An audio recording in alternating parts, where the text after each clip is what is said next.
it's Renee with Delaney Jane Cards. Welcome back to my channel. Today we're going to be playing with Simon Says Stamp and Lawn Fawn's collaboration set from last year called Nutty But Nice, and using their really rainbow paper pad. I really like the rainbow Christmas patterns. I think they're fun. I'm also going to be doing some no-line faux watercoloring, let's just call it Nichol Spohr coloring, because this is her thing. I remember when she first started the no-line watercolor Zig marker thing, and she's really good at it now. So I'm just going to call this Nichol Spohr coloring, because it's not really watercoloring, it's not really marker coloring, it's Nichol coloring. So what Nichol coloring is stamping with this no-line ink and then using the Zig markers to kind of outline the image and then blend with the lighter color and then bring in the blender brush sometimes. That's 100% what I did. I made these little squirrels, gray squirrels. In my area where I live, there are 3 colors of squirrels. Gray most common, then red, and we do have black squirrels, which are really cool. So I didn't write down any of my marker colors. I was cleaning up and I started throwing them back in their container before I could write them all down. But I used pretty much 2 color blends for each of my images. I did a darker gray, a lighter gray, and then I used the blender to blend it all out. And I went around the lines, and I've seen Nichol do this so many times, and it seems like her lines always fade out, and I know that's what it's called, fade out ink, but I don't really think that it faded out like it's supposed to. I don't know if there's some kind of thing I did wrong, but on some of the lighter images you can still see the lines. So here I used 2 reds, well, it's like a red and a pink to do my red combination. I think I did bring in a 3rd red, like to deepen it up later, but I don't really remember. There were so many markers. And then here I struggle with this kind of stuff. Do you struggle with this? All these images are lined images, except for that branch. It's a solid image. I don't really understand, like when I stamp it in a scene, I struggle with that not having the same black outline.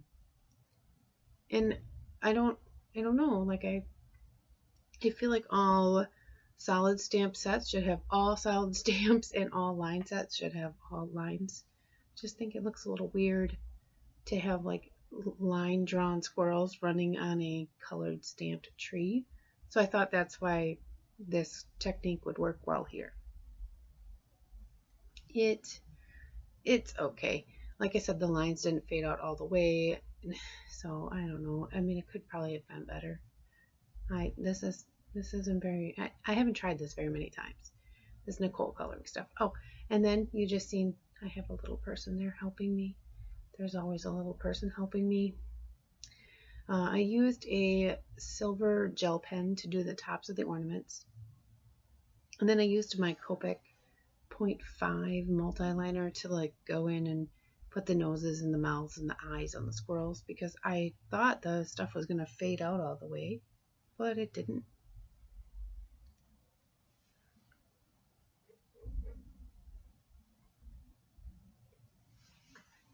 I lined up all my dies and used purple tape, and I try to keep the purple tape off my image, because a lot of times when I roll it through my die cut machine, it will like emboss it right into the cardstock, and then I'm going to tear my image.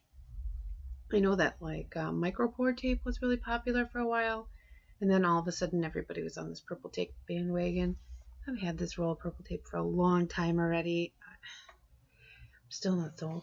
I'm still not sold on it. Tell me if micro pour tape is the way to go. I seen Mary Polanco do a review video on some other tapes, and she brought out the recommended by Corin Wiskman's snot tape. I'm curious to see how that goes through the die cut machine. She like did a rub test, and I'm challenging her to to do more than a rub test, to run it through her die cut machine with some intricate dies and some like not intricate dies, and I'm curious to see how that stuff holds up, because if it's the stuff, man, I'll buy it.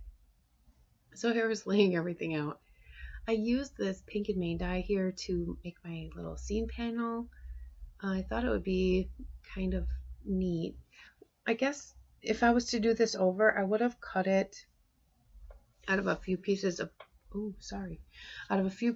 black cardstock first, and then layered it so that you would have gotten like the black, kind of like a shadow underneath, would have separated the patterns really nicely.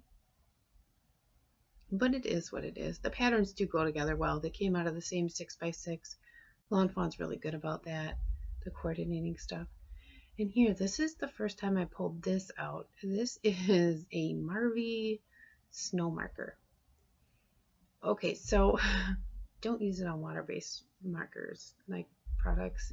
It would probably be really good on Copics. And it works. You can see it puff up here. It's really cool.